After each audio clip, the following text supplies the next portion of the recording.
Bien, buenas noches hermanos, una vez más bienvenidos a la última clase de Hechos de los Apóstoles. Ha sido un tiempo bueno de poder compartir con ustedes, mis hermanos.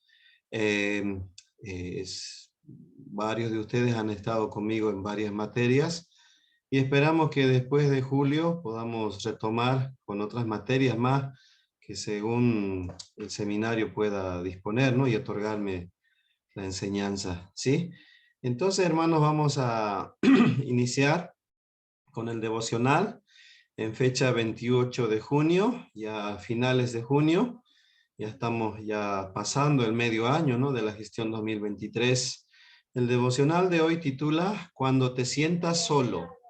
La lectura está en el Salmo 23 y el versículo 4 resalta esta palabra o esta frase que dice, tú estarás conmigo. Y el título es Cuando te sientas solo. Leamos.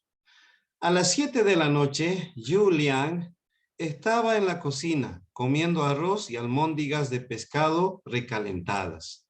La familia de al lado también estaba cenando y la conversación y sus risas estaban en silencio de su apartamento donde había vivido solo desde la muerte de su esposa. Había aprendido a vivir en soledad y con los años su aguda tristeza se había adormecido. Pero esa noche, ver en la mesa un solo plato y un par de palillos lo afectó profundamente. Antes de acostarse, leyó su pasaje favorito, el Salmo 23. La frase que más lo impactaba tenía solo 3 palabras. Tú estarás conmigo. Más que las acciones prácticas del pastor para cuidar a sus ovejas, lo que le dio paz a Julián era su presencia constante y su mirada atenta y amorosa a cada detalle de la vida de la oveja.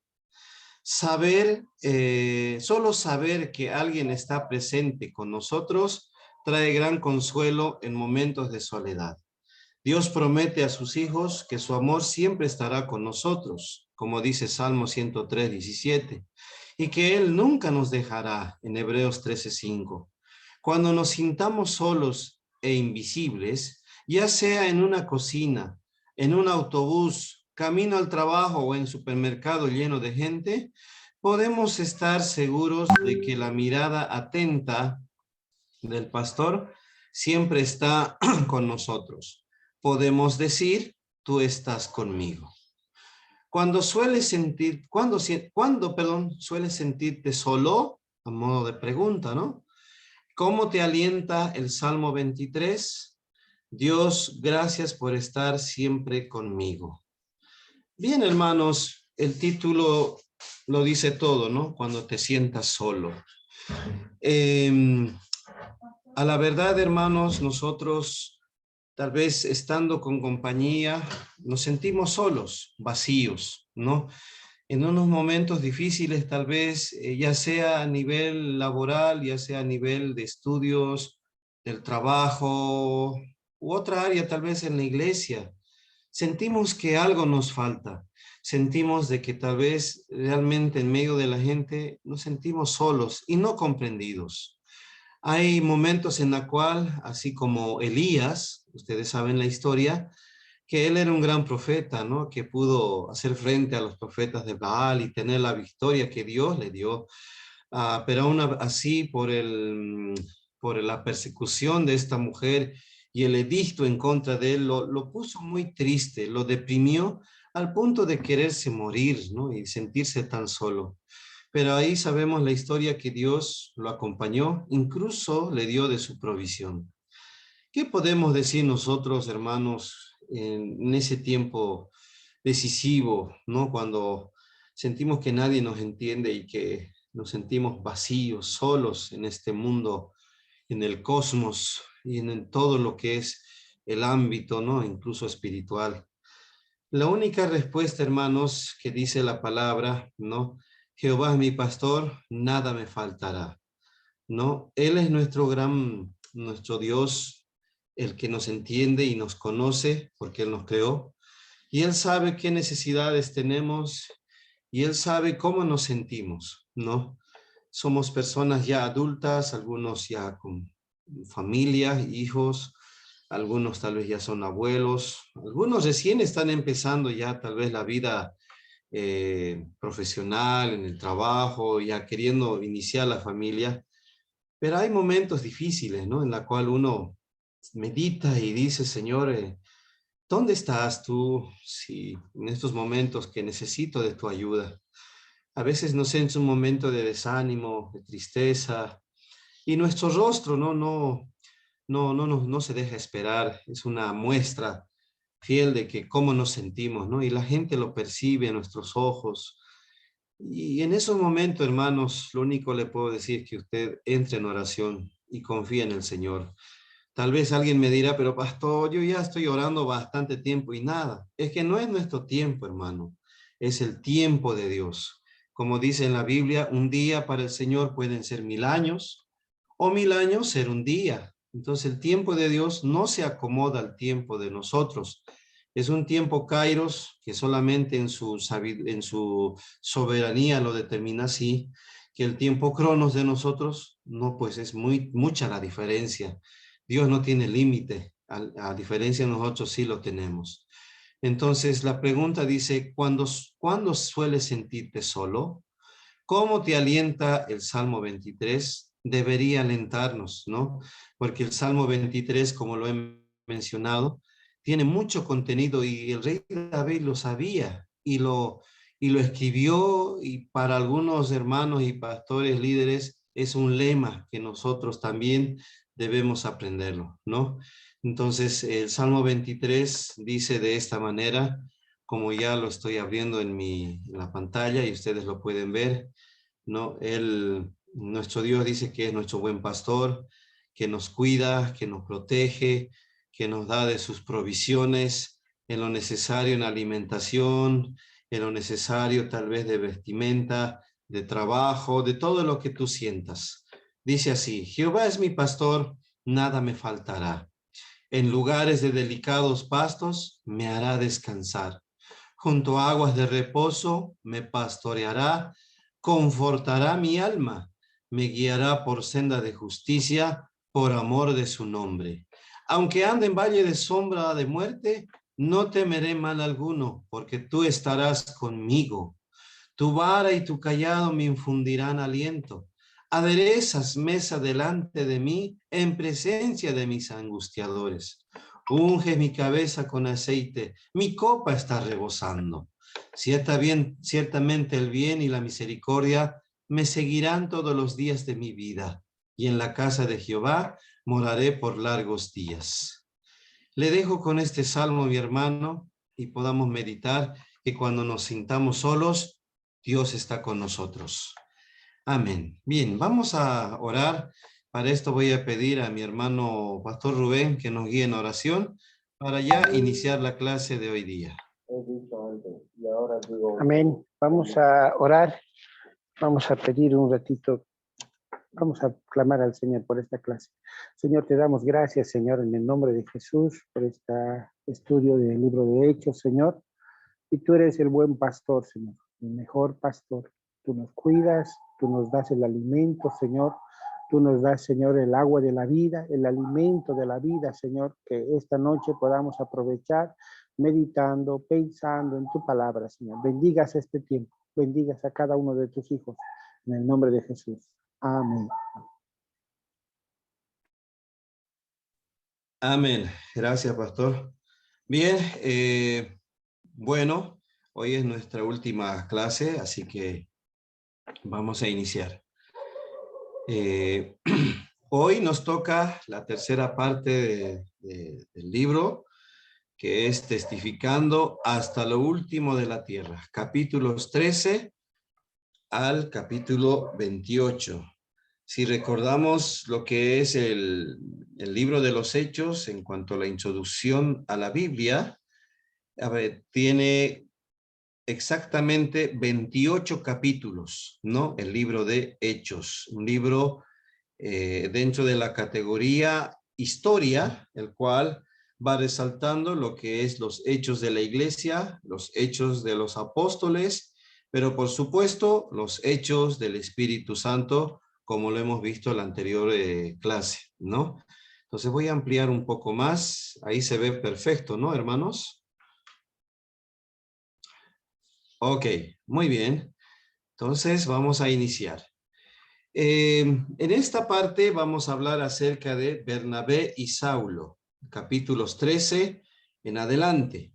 Dice, según el Espíritu Santo, apartadme a Bernabé y a Saulo para la obra a que los he llamado. Hechos 13, 2. Comienza el primer viaje misionero de Pablo. La comisión misionera, ¿no? Pablo en su mente nunca había pasado este propósito de Dios de que él pueda ser enviado como el misionero o el apóstol hacia los gentiles, ¿no? Tenía un gran compañero que era Bernabé, el cual iniciaron su primer viaje. La empresa misionera, hermanos, extranjera, nació en un culto de oración y esto se vuelve un precedente para varios brotes de lo que es la actividad misionera. Si como pastores de iglesia, hermanos, usted tal vez es temeroso de iniciar este ministerio, quiero decirle de que si usted inicia este ministerio, Dios también le va a respaldar. Porque la palabra lo dice así, ¿no? En Mateo capítulo 28, 19 y 20, id y haced discípulos. Entonces nos manda a nosotros, como hijos de Dios, a testificar y más iniciamos la obra misionera. Claro, por supuesto, para ello debemos pedir en oración que Dios pueda darnos esos planes, que Dios pueda también designar a las personas o la familia en este caso para lo que es la actividad misionera y claro, a dónde se le va a enviar, ¿no? Entonces todo debe estar, hermanos, como lo hemos visto en la anterior, bajo lo que es la dirección del Espíritu Santo, el cual es también manifiesto la voluntad de Dios. ¿Qué sucedía en la historia? Mientras los líderes de la iglesia en Antioquía esperaban delante del Señor en oración y ayuno, otro detalle, el ayuno, el Espíritu Santo dijo, ¿no? Aquí literalmente, apartadme a Bernabé y a Saulo para la obra a que los he llamado. Dios le pidió a la iglesia que diera a sus mejores obreros para la causa misionera en el extranjero. La pregunta, hermanos, ¿qué clase de personas debemos enviar al extranjero? Si bien, hermanos, donde estaba estudiando, había un posgrado, ¿no? De diplomado en misionología, el cual las materias y el contenido era primero conocer la palabra del Señor, pero de una manera misionera, luego conocer las diferentes culturas y por supuesto ir aprendiendo el idioma nativo de la ciudad donde se va a visitar, ¿no? Y tener también, uno de los requisitos era tener alguna profesión técnica, en especial salud o otra parecida, para que se pueda desenvolver en el lugar donde está. Asimismo, teníamos hermanos que el cual nos visitaron en la iglesia, el año no me acuerdo, pero hablando un poco con el hermano que el cual fue preparado en ECAM, en lo que es un lugar especializado para preparar misioneros, también nos hablaba de esto, ¿no? De que ellos tenían que ser personas serviciales y prestas para poder comer cualquier alimento en la cual se les daba, ¿no? Entonces el misionero me decía, no está escogiendo los alimentos, incluso debe ser un llamado bivocacional para poder autosustentarse y asimismo también predicar la palabra. Qué interesante, ¿no? Entonces, para nosotros como líderes de la iglesia debemos meditar quiénes deben ir a la iglesia y qué preparación debe tener. Y claro, por supuesto, tiene que tener un llamado del Señor, como dice acá, apartadme a Bernabé y a Saulo. ¿Quién lo escogió? El Espíritu de Dios, el Espíritu Santo. Entonces, ¿qué pasó con la iglesia? Volvamos a Hechos. Los líderes impusieron las manos, dice, hablamos otra vez en ese momento importante, sobre los dos obreros escogidos y los enviaron, ¿no? Esta es la debida combinación entre llamados por Dios, ordenados por la iglesia y enviados por el Espíritu Santo. Tres aspectos importantes. Llamados por Dios. ¿Qué significa el ser llamado por Dios? Es una sensación interna de aquello que te agrada hacer y servirle al Señor, y que el Señor te respalda, y que por supuesto la iglesia confirma aquello, y también tienes el apoyo necesario, y por supuesto el Espíritu Santo es que también nos sigue capacitando, ¿no? Entonces, algo que tal vez, hermanos, quiero compartir, algo personal, que yo nunca había enseñado antes, ¿no? Ni siquiera tenía ese valor de poder hablar en público, ¿no? Ni había imaginado el estar en aulas, enseñar a pequeños estudiantes de primaria, secundaria o a nivel superior, en este caso como lo que es el seminario, e incluso he tenido una experiencia de poder ir a la universidad. Entonces, es un llamado de Dios el poder también ejercer el ministerio, en este caso de ser maestro. La iglesia me respaldó en ese tiempo. Mi primera clase, me acuerdo, estaba tan nervioso que lo di en la escuela dominical, pero de ahí empecé a poder entender cómo también el Espíritu Santo nos capacita, nos prepara y nos va mostrando diferentes lugares donde puede uno desenvolverse y edificar la iglesia. Ese es el propósito, ¿no? De los dones, edificar la iglesia. Dios acá, volvemos al estudio de Hechos, Dios no solamente escogió a los hombres, también dice, escuchen bien, seleccionó a dónde iban a ir la ciudad. La iglesia de Jerusalén tenía una perspectiva judaica, ¿no? Cerrada en ese tiempo, demasiada limitada. Así que Antioquía de Siria, un lugar también estratégico, vino a ser el centro local para la evangelización del mundo gentil. Desde ahí, el cuartel general iba a ser para poder evangelizar en los otros viajes más de Pablo a las personas gentiles que querían tal vez conocer al Señor, u otras que desconocían, pero ahí iba el ministerio misionero de Pablo y Bernabé. Como preguntas de reflexión y aplicación, ¿qué es lo primero que hicieron los creyentes de Antioquía para aprender la misión extranjera? ¿Quién seleccionó y los envió a los primeros misioneros? ¿Qué pasos importantes debemos tomar para iniciar la obra misionera? Preguntas, hermanos, personales y de reflexión que debemos responder al momento de iniciar un ministerio misionero dentro de la iglesia, ¿sí? Entonces, es importante, hermano, estos detalles, ¿no? Que acabamos de ver. Ahora, la puerta de fe abierta para los gentiles, ya estaba iniciándose con Pablo y Bernabé. Veamos un lugar importante, Chipre. Llevando al joven Juan Marcos, que fue el autor del Evangelio de Marcos, como ayudante, los dos misioneros, Pablo y Bernabé, descendieron a Seleucia. Este era un puerto del Mediterráneo. De allí navegaron a Chipre, una distancia de 130 millas en la isla de la famosa fertilidad de la tierra y por depósitos también de cobre. Era un puerto, hermanos, bastante conocido, un puerto en la cual podían también tener comercio, ¿no? Y las razones para primeramente esta isla son obvias, ¿no? La iglesia de Antioquía había sido fundada en parte por los Chipre, como dicen Hechos 11:20, para tomar en cuenta, y era también originalmente en la casa de Bernabé. ¿Qué tal, hermanos? Entonces, las personas son importantes a la hora de conocer el Evangelio, el cual también se puede iniciar en su casa para otros lugares, ¿no? Así es como nació la iglesia. Hoy en día, tal vez, si voy al contexto actual, muchos de nosotros buscamos un lugar X, ¿no? Para tener el templo ahí. Pero ¿cómo nació la iglesia? En las casas, ¿no? Debemos tomar ese principio. Para iniciar una obra, una nueva obra de iglesia, debemos iniciar en una casa. Algún hermano que diga, pueden venir aquí, visítenme, congréguense, recibo a la iglesia, ¿no? Y de ahí va partiendo el crecimiento como lo conocemos en Hechos. Los misioneros, entonces, ¿qué hicieron? Desembarcaron en Salamina, en la costa del este de la isla. Aquí anunciaban la palabra del Señor en la sinagoga de los judíos. Y Pablo y Bernabé, o Bernabé y Pablo, o Saulo, hicieron el viaje misionero en la isla, probablemente predicando a muchas personas. Después, dice hermanos, al fin llegaron a Pafos, lugar importante. ¿Qué pasó ahí? En el lugar fue encontrado Sergio Paulo, un personaje importante en la cual también conocemos a un mago que fue Bar Jesús, el cual, si recordamos, era otro mago parecido a Simón el mago.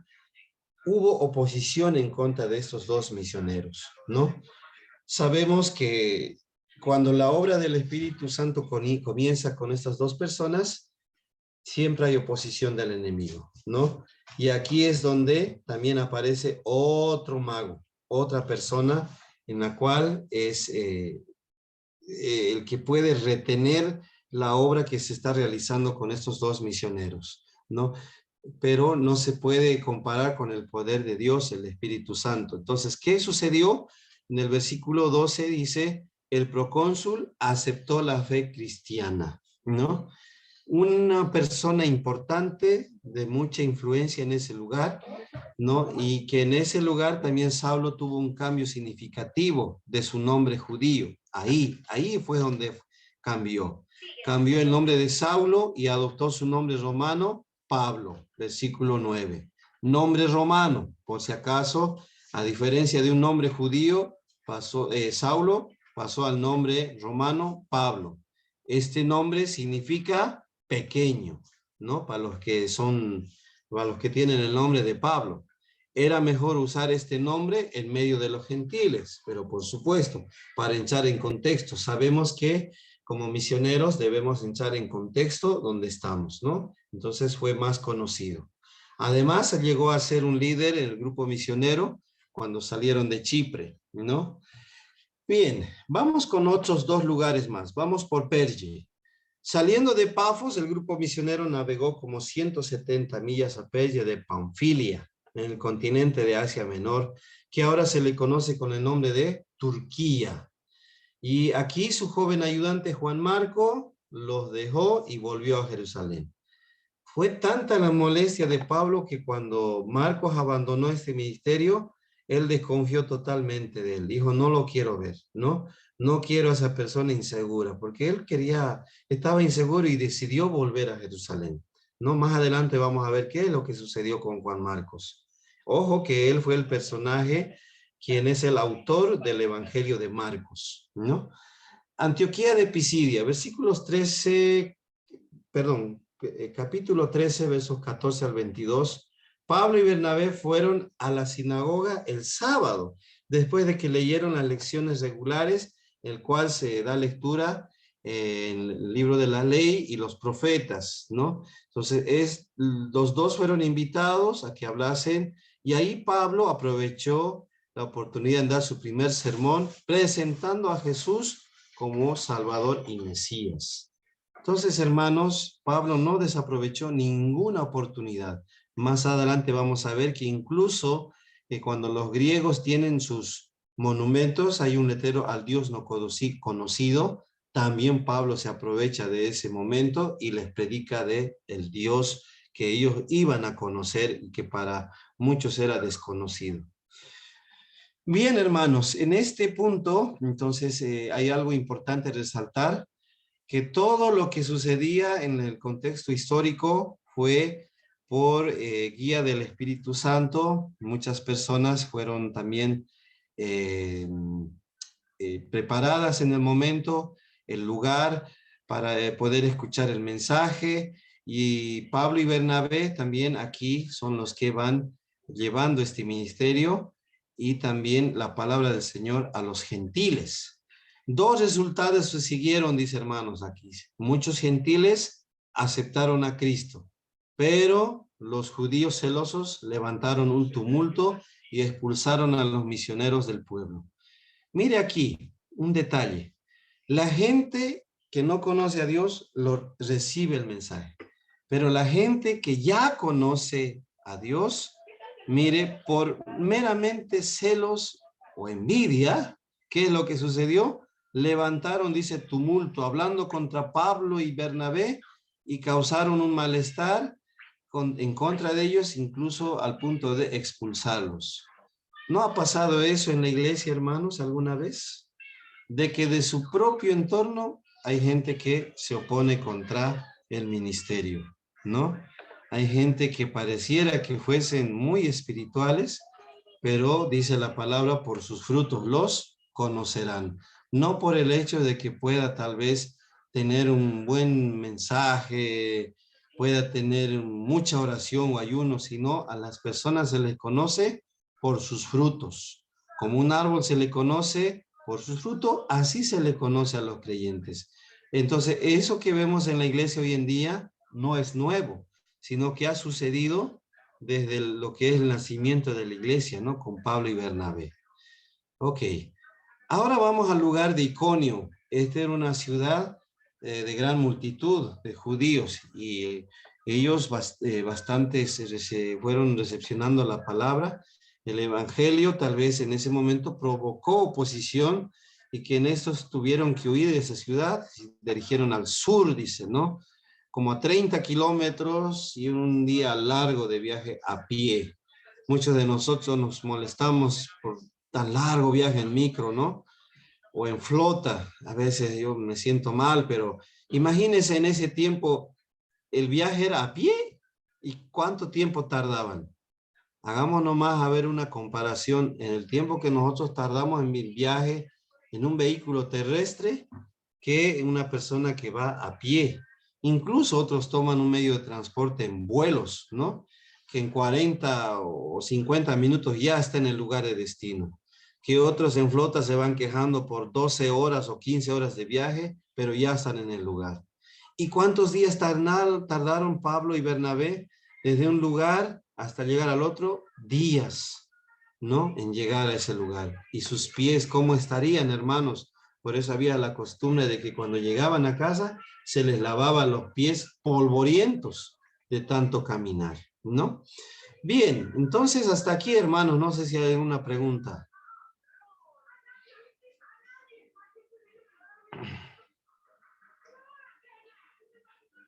Ok, el silencio lo dice todo. Sigamos. Ahora en este lugar, en Listra, hermanos, Pablo sanó a un hombre que había sido cojo de nacimiento y también sucede algo importante, ¿no? Aquí se les menciona a Pablo y Bernabé, dioses bajo las semejanzas de hombre han descendido entre nosotros, dice el versículo 11. Por lo cual llamaron a Bernabé Júpiter en latín o Zeus en griego. Y a Pablo lo llamaron Mercurio en latín o Hermes en griego, ¿no? Entonces, ¿por qué? Porque ellos, Pablo y Bernabé, fueron usados por Dios, y claro, tenían el respaldo del Espíritu Santo, el cual les otorgó el poder para sanar a los enfermos, liberar a los endemoniados, que en ese lugar, Listra, para muchos de ellos eran pues como dioses que eran semejantes a hombres y los compararon con estos nombres de divinidades, ¿no? Entonces ellos, para ellos eran dioses en medio de los hombres, ¿no? Así como en las películas que vemos, ¿no? De lo que es la Odisea, o películas en la cual se ve también a los griegos, ¿no? Adorando a dioses, a Zeus, por ejemplo, el dios del trueno, dios del rayo, a Hermes o Mercurio, un tipo de dios también que tiene un poder limitado, pero para esas personas era muy conocidas y la comparación, valga la redundancia, era pues a Pablo y Bernabé.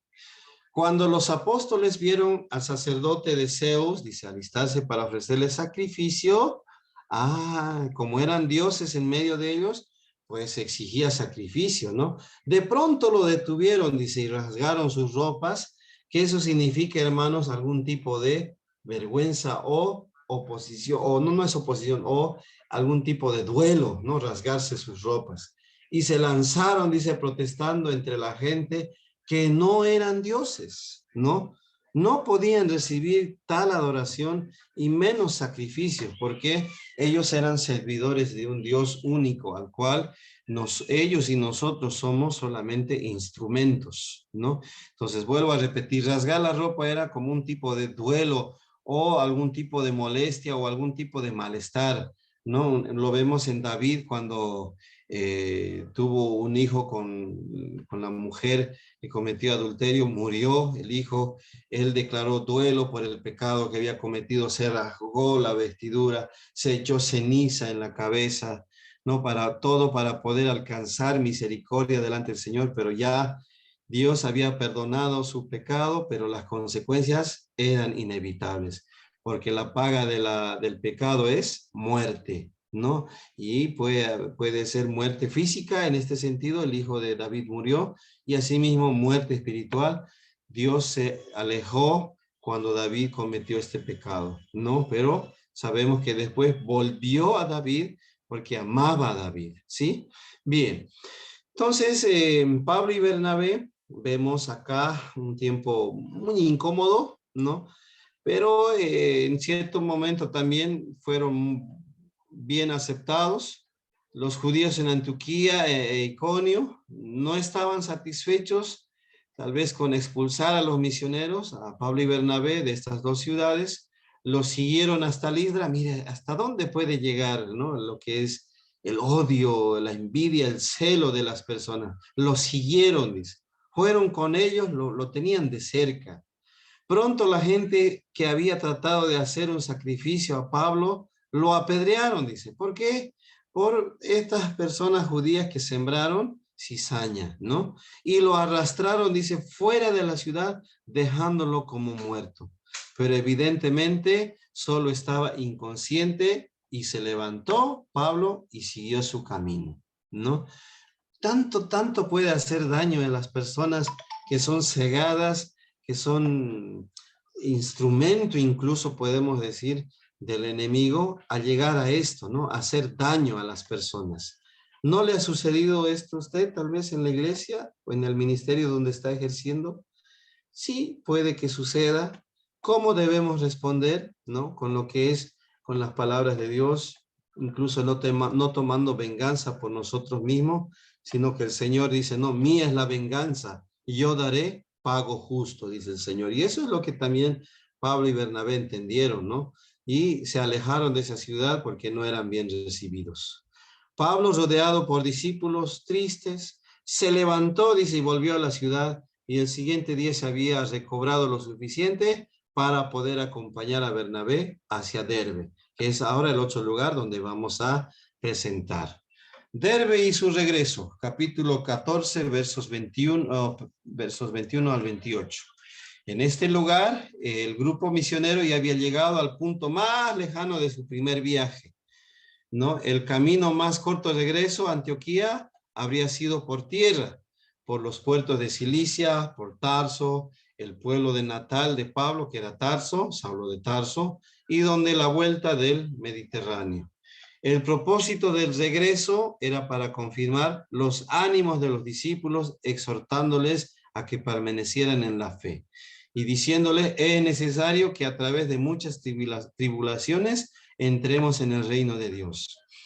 No sé, mi hermano, si alguna vez cuando usted llegó a los caminos de Dios le dijeron, usted va a estar feliz en la vida cristiana, ¿no? Y algunas veces en los mensajes dice, pues le han mentido, ¿no? El verdadero camino del Señor es para valientes. Y tenemos que pasar muchas dificultades, muchas situaciones difíciles, pero momentáneas, porque después de la tormenta el sol sale y Dios nos da también de su confianza y también de su respaldo. Entonces, eso es lo que sucedía. Tal vez nosotros como líderes, pastores u otros dones que usted tenga, no lo entiende y dice, Señor, ¿por qué tengo que pasar estas cosas? Es justo y necesario, como dice incluso aquí en el libro de los Hechos, que debemos pasar por muchas tribulaciones antes de entrar en el reino de Dios. ¿Y por qué Dios lo permite? La pregunta. Creo que es una respuesta de mucho análisis, pero llegué a la conclusión de aquello que nos costó realmente conseguir, lo valoramos. ¿No es así, hermanos? Porque si no fuera difícil, creo que no le hubiéramos hallado el valor como debe ser. Entonces, todas las cosas que nos cuesta conseguir, lo valoramos, ¿no? Le damos un sentido bueno de cuidarlo, de poderlo también agradecer. Y eso es lo que el Señor quiere hacer, ¿no? Después de llegar a una conclusión. El versículo 23 nos dice acá que es importante, pues indica la forma más antigua de gobierno para la iglesia local. ¿Cuál era? El gobierno congregacional.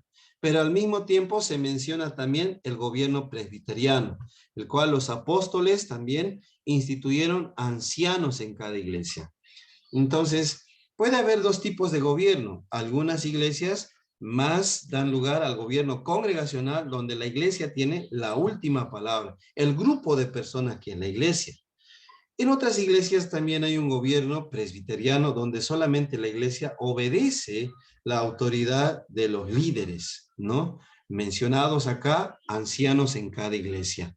Pero si hubiera una coordinación, esa es la palabra correcta, en un gobierno presbiteriano y congregacional, se encuentran buenos resultados. Porque si bien el liderazgo propone, la iglesia aprueba, ¿no? Y si bien la iglesia puede tener una postura, pues viene el ente regulador, que son los líderes, para encontrar una correcta respuesta o solución a todo lo necesario. Bien, volviendo hacia la costa, los misioneros predicaban a Perge, ¿no? Situada una ciudad en millas. Luego descendieron a Puerto de Italia, ya estaban cerca, pero todavía no eran uno de sus últimos viajes. De allí navegaron a Antioquía de Siria, donde informaron a la iglesia. La noticia principal fue que Dios había abierto puerta de la fe a los gentiles. ¿Cuán importante es, hermanos, la membresía? El poder pertenecer a un determinado grupo de personas. Es importante, hermanos, y siempre voy a mencionar esto de que si tenemos cobertura, pues andamos en obediencia y somos personas ordenadas y de buen testimonio. Pues si no andamos, hermanos, en una iglesia estable y no tenemos cobertura, simplemente podemos andar en rebeldía y desobediencia. Entonces, por eso Dios siempre va a querer que nosotros seamos parte de una identidad en una determinada iglesia, donde tú naciste. Y ahí es donde debemos permanecer, salvo que tal vez hay un llamado misionero y puedas emprender para aquello en la cual, como Pablo y Bernabé, fueron llamados. Pero si no fuese así, permanece donde estás, porque ahí Dios nos permitió nacer y de ahí Dios también tiene planes, ¿sí? La pregunta personal y de meditación: ¿cuál fue el centro principal para comenzar la agencia misionera? Tenemos un lugar, ¿no? ¿Por cuáles lugares hicieron la gira misionera? ¿Y cuáles fueron los resultados? Yo sé que tenemos las respuestas, ¿no? Bien, aquí hay un lugar muy importante, el Concilio de Jerusalén. En algunas denominaciones todavía hay este ente regulador que es el concilio, ¿no? Si usted no lo conocía, a ver, vamos a ir un poquito en contexto según la historia de Hechos. Bien, la imposición judaica, ¿qué decía en el capítulo 15? En medio del regocijo de la conversión de los gentiles, llegaron unos judaizantes, dice, de Jerusalén. Lanzaron una negra nube sobre el cielo, resplandeciente, con la declaración: si no os circuncidáis conforme al rito de Moisés, no podéis ser salvos. Ay, ¿no? ¿Qué podemos decir nosotros, hermanos? Bueno, nosotros tenemos años de membresía y de congregarnos en una denominación. Así se hizo y así se hará. Las costumbres, ¿no? No digo que están mal, pero debemos ir a lo que dice la palabra. ¿Qué sucedió con lo que es los judíos o los judaizantes en extremo, fanáticos de la fe judía? Porque una cosa es entender el verdadero sentido de la palabra y otra cosa es irse a extremos. Ellos exigían que se deben circuncidar los gentiles al igual que ellos, porque todo aquel que cree en Dios debe circuncidarse, que es una marca física en una parte del cuerpo importante. Entonces, ¿qué iban a hacer aquí Pablo y Bernabé? Respondamos. Pablo y Bernabé en su viaje misionero habían visto a muchos gentiles ser salvos sin la circuncisión, así que protestaron en contra de esta doctrina judaizante. Por fin la iglesia de Antioquía decidió enviar a los 2 apóstoles a Jerusalén para pedir de los ancianos una decisión del asunto. Comenzaba el concilio, ¿no? En su camino testificaron que Dios estaba salvando a los gentiles, lo cual causó gran gozo entre los gentiles.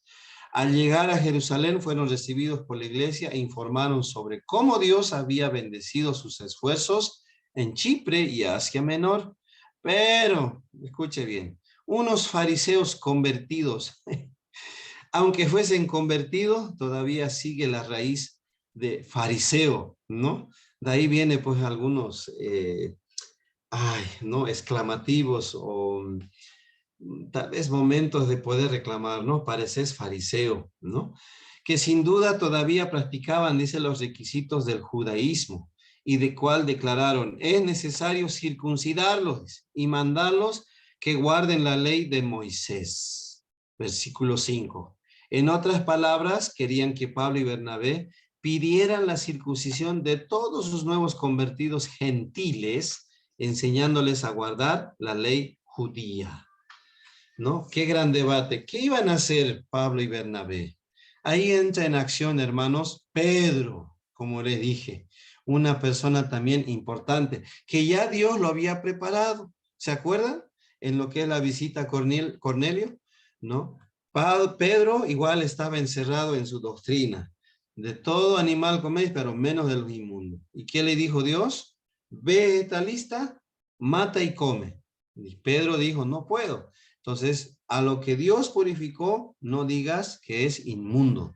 Ya lo estaba preparando a Pedro para este momento importante. Después de la discusión en la reunión pública de la iglesia, los apóstoles y los ancianos se reunieron en una sesión más secreta para decidir esta pregunta importante. Cuando el debate continuó por algún tiempo, Pedro se levantó. En cuanto a él, ya la pregunta había sido decidida en la azotea en la casa de Jope. ¿Se acuerda? Recordó a sus oyentes que Dios le había escogido para abrir la puerta de la salvación para los gentiles en la casa de Cornelio. Quiero hacer una pausa aquí. Hay momentos en los cuales, hermanos, tal vez nosotros no entendemos los planes de Dios. Parecieran como que algo inconcebible, ¿no? Medio que no tiene lógica. Y es que Dios no usa la lógica, ¿no? Hay lugares donde Dios nos lleva y de repente nosotros decimos, ¿por qué estoy acá? ¿No? O nos hace conocer un tipo de persona y dice, pero pucha, yo no pensaba esto. Y usted dirá, pero ¿para qué? Aquí viene la respuesta, ¿no?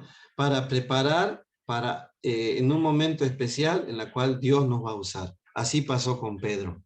Pedro decía, bueno, no entiendo esto, ¿por qué me lleva a la casa de Cornelio? Pero ya, voy a ir. Y ya después, cuando llegó esta situación difícil, ya Pedro ya estaba preparado ya, contextualizado para tomar una decisión decisiva con el futuro de los gentiles y la iglesia hacia los gentiles. ¿Qué hizo Pedro? Entonces dice, Pedro declaró que en la casa de Cornelio Dios dio el Espíritu Santo a los gentiles. Lo mismo que a los judíos en el día de Pentecostés. Con cuánta sabiduría habla Pedro. Entonces declaró que en los dos casos de la venida del Espíritu Santo resultó purificando por la fe de sus corazones. Pedro terminó con una pregunta y una declaración. La pregunta, ¿por qué tentáis a Dios poniendo sobre la cerviz de los discípulos un yugo que ni nuestros padres ni nosotros hemos podido llevar? ¿Quién habrá dicho esta palabra? ¿Será que Pedro en su inteligencia dijo? No, fue guiado por el Espíritu Santo porque Él nos da sabiduría para hablar. ¿No? Moisés es un claro ejemplo. Yo no puedo hablar, decía, ¿no? Pues ¿quién creó la boca? Le dijo Dios. Yo, le dijo, y habla, lo que yo te diga, eso dirá. Entonces fueron declaraciones de Dios mismo a través de Pedro. La declaración fue, creemos que por la gracia del Señor Jesús seremos salvos, de igual modo que ellos. La conclusión entonces de Jacobo, el líder principal de lo que es la sinagoga y el concilio. El discurso de Pedro hizo callar a los judaizantes y ya estaban listos para escuchar a Bernabé y a Pablo. Cuando terminó, Jacobo, el hermano de Jesús, ojo, o Santiago, Jacobo también significa Santiago, el principal de la iglesia de Jerusalén, dio el veredicto. Dijo, yo juzgo que no se inquiete a los gentiles que se convierte a Dios, sino que se les escriba que se aparten de las contaminaciones de los ídolos, de fornicación y de ahogado de sangre. Decisión clara, ¿no? Y respaldando el concilio dijo, la decisión unida. Los apóstoles y los ancianos con toda la iglesia escogieron a Judas y a Silas para acompañar a Pablo y Bernabé de Antioquía, y con ellos enviaron una carta dirigida a los cristianos gentiles en Antioquía de Siria y en Cilicia. ¿Qué pasó? Lo primero que hizo la carta fue negar que los judaizantes que habían causado la dificultad fueron comisionados por la iglesia en Jerusalén. Aclarando esto, este grupo de los judaizantes, un grupo fanático de la fe, estaban siendo, como se dice, sacados de aquello en la cual Dios quería iniciar esta obra. Y en la iglesia sucede eso, hermanos. Vuelvo a contextualizar. Nosotros debemos andar en orden. Si tenemos un grupo unido en la iglesia, crecidos en la fe, y de repente tenemos personas que llegan de otras iglesias, deberes del pastor, hermanos, incluso de los líderes, y si hablamos de autoridades a nivel distrital y nacional, pedir su carta de recomendación o informe de dónde está viniendo este hermano o los hermanos. No vaya a ser que entre nosotros, hermanos, tengamos judaizantes, personas que quieran hacer adoptar ciertas costumbres en medio de nosotros que no van en cuanto al estilo de crecimiento de la iglesia. Entonces tal vez nosotros decimos, sí, mi hermano ha llegado, parece que habla bien, parece que es músico, parece que es pastor y nos agrada, ¿no? Cómo puede él tener esa facilidad de palabra, cómo él tiene un talento en la cual Dios lo utiliza, y quedamos pues nosotros convencidos y le abrimos las puertas, ¿no? Y dejamos que ingrese. Luego después nos damos cuenta de que ese hermano o los hermanos realmente nos están causando problemas. Entonces es bueno, hermanos, tener las cosas claras, documentarse y no darle pues un cargo importante, sino darle un tiempo para que esa persona o esas personas inicien desde abajo conociéndole primero, ¿sí? Entonces aprendemos a través de la historia de la iglesia de que así es como se actuó mediante carta. También, hermanos, continuamos, se elogiaba a Pablo y Bernabé, o Bernabé Pablo, y daban palabras de estímulo a Judas y Silas. Después vino la gran declaración. Ha parecido bien al Espíritu Santo y a nosotros no imponeros ninguna carga más que estas cosas necesarias. A esto siguieron los edictos del Concilio de Jerusalén. Los gentiles deberían abstenerse de carne ofrecida a ídolos, de sangre, de animales ahogados y de fornicación, pero estaban libres de la obligación de la circuncisión y de la observación de la ley de Moisés. Esta era una gran decisión. Si el elemento judaizante, escuche bien, hubiera triunfado, el cristianismo hubiera sido ahogado desde sus principios por los esfuerzos del judaísmo. Un detalle aquí, mi hermano, que me viene a mí en mi corazón.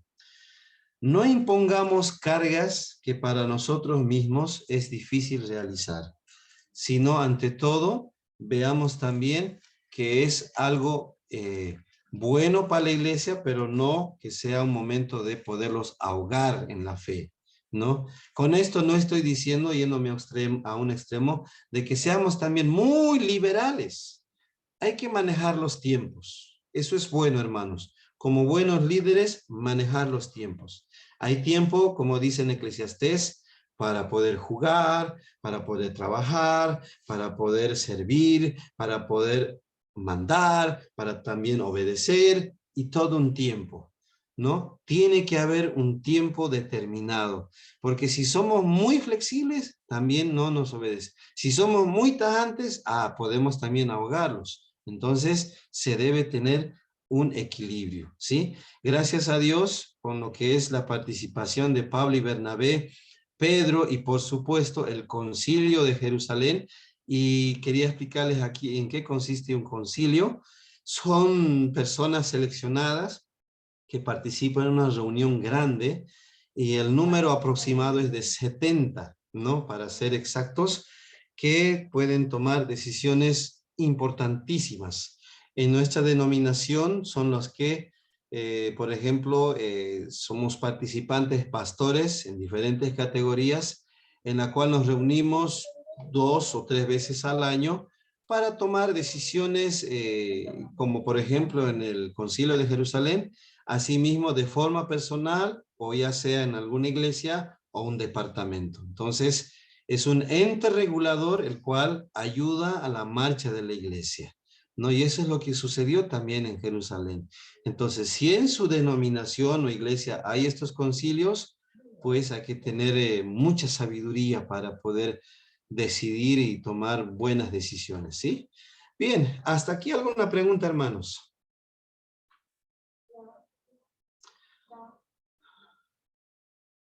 Ok, bien, con esto finalizamos.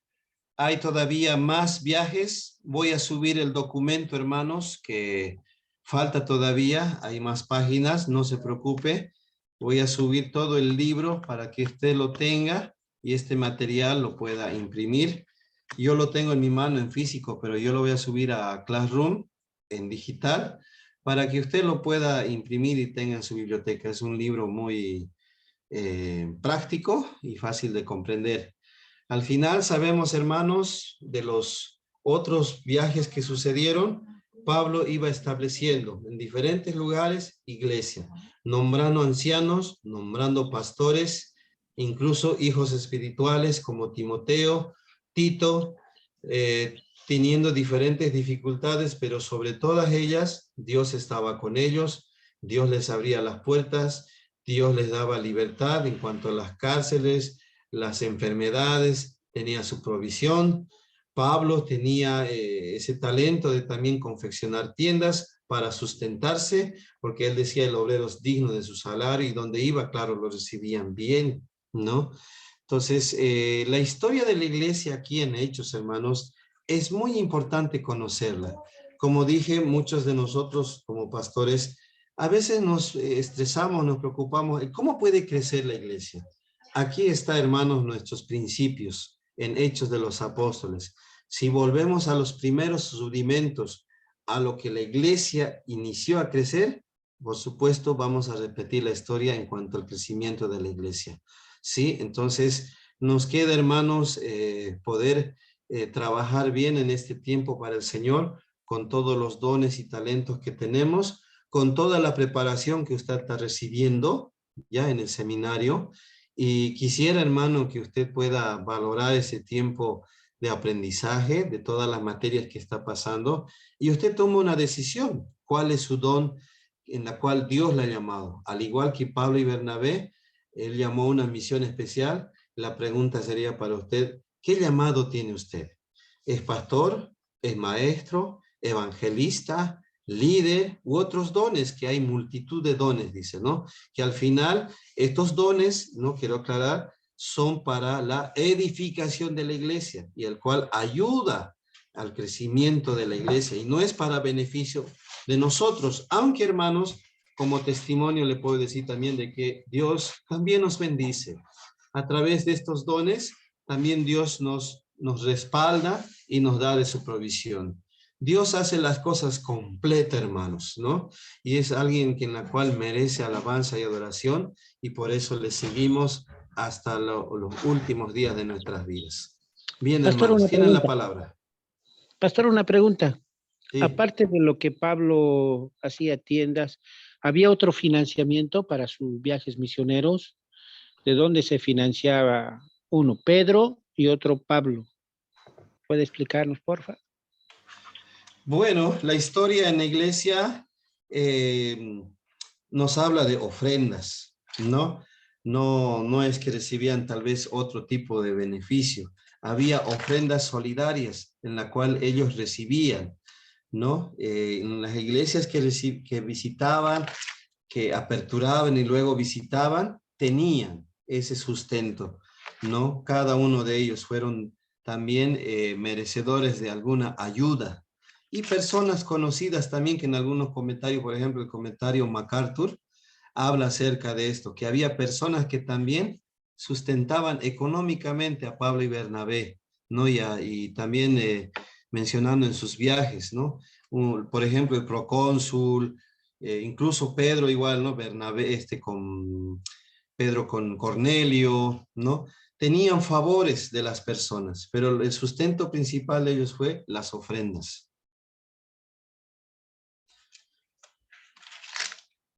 ¿Hola? Amén, amén. Hemos entendido. Está bien, pastor. Ya. ¿Qué más, hermanos?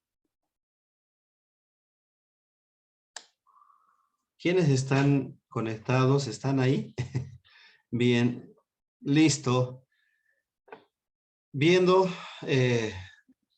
como no hay más preguntas, hermanos, entonces vamos a concluir. No hay más preguntas, hermano Alfredo, hermano Sergio, hermana Felipa.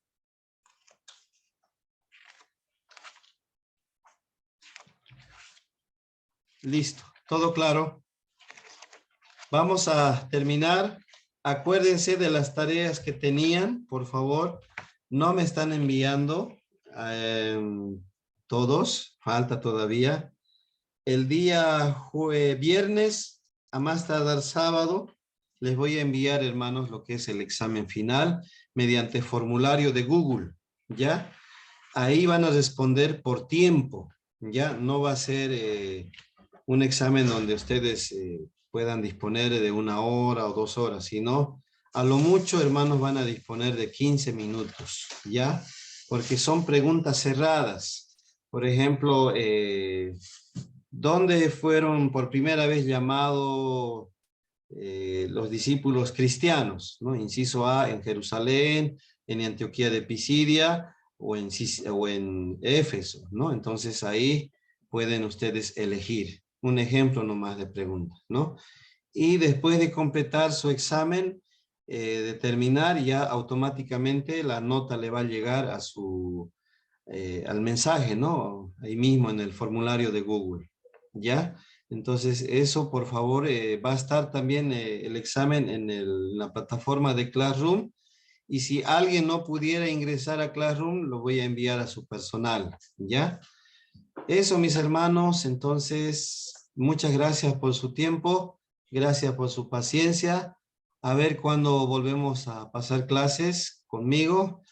Me despido, gracias hermanos por todo y acuérdese de su compromiso que tiene con el seminario y que Dios me los bendiga, que tengan buenas vacaciones. Tengo entendido que el mes de julio no hay clases, así que como dije, hay tiempo para todo, ¿no? Tiempo para pasar clases sin descansar, pero ahora llega un tiempo de vacaciones para descansar, ¿sí? Muy bien, vamos a orar. Hermano Sergio, por favor, guíenos en oración final. Muy bien. Eh, Gracias, Padre Celestial, por este día más de vida que nos das. Nuestro sentimiento de agradecimiento, Padre, por todo lo que tú nos pones delante, pruebas, conocimiento, bendición, Padre. Sabemos que tus planes son perfectos, Padre. De eso no tenemos duda. También te pedimos, Padre, perdón por si hemos cometido alguna falta, Padre, consciente o inconscientemente. Queremos pedirte perdón de todo corazón, Padre, en todo este tiempo. También queremos darte gracias por este módulo que hemos concluido, de hecho, de los apóstoles, que nos ha enseñado bastante, Padre, sobre tu historia, para que así nosotros también podamos compartir a otras personas, a la familia, a la congregación, Padre, a la iglesia. Te damos gracias. por la vida del pastor también, que nos ha impartido lo que él sabe, su conocimiento, Padre. Estamos muy agradecidos. Te pedimos también por cada una de las personas que están presentes, que todas esas enseñanzas sean de bendición, Padre. Como bien lo decía, no para beneficio propio, sino más bien para la congregación donde nosotros nos congregamos, Padre. Te damos gracias por todo, te pedimos de que bendigas a la familia de cada uno de nosotros, a nuestros seres queridos, a los más allegados, Padre, que nos sigas dando fuerza para con este estudio, con todo este plan que tú tienes para cada uno de nosotros, Padre. Sabemos que siempre tenemos que estar en crecimiento tuyo, leyendo, aprendiendo, Padre, impartiendo tu conocimiento. Gracias por cada uno de la vida de los que están aquí presentes, por los que no pudieron estar también. En nombre de tu Hijo amado, Cristo Jesús. Amén. Gracias, hermano. Estaba sin micrófono ahora sí. Que Dios me lo bendiga y conmigo hasta la próxima. Bendiciones, hermanos.